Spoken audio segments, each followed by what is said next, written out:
Once upon a time, in the heart of a land known as the Kingdom of Truth, the people gathered in front of their king's grand palace, chanting protest slogans. Their voices echoed across the valley, a powerful testament to their anger and frustration. The king, with his golden crown perched upon his head and a majestic scepter in his hand, descended the palace steps with a solemn grace. His presence commanded an overwhelming silence. The murmurs ceased, and the crowd stood in awe as the king addressed them.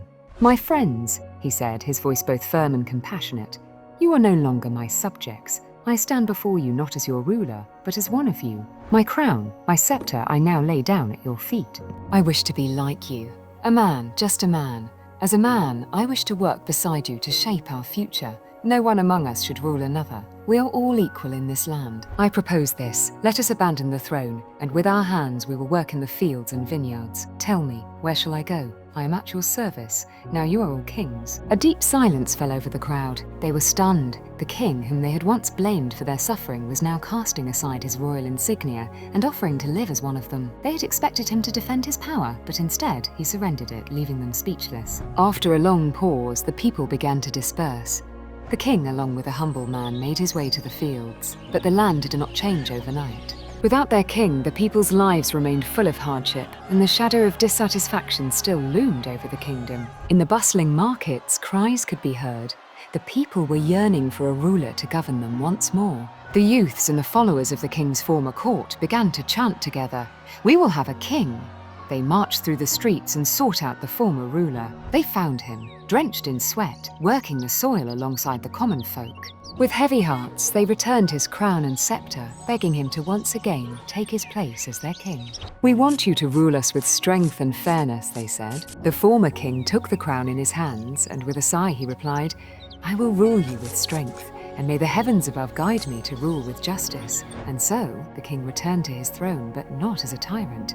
His reign would be different. Soon after, a group of farmers and laborers arrived at the palace, speaking of the cruelty of a rainmaster who treated them as mere tools, forcing them to work the lands without regard for their dignity. The king summoned the rainmaster to his court and said, "In the eyes of God, the life of every person is equally valuable.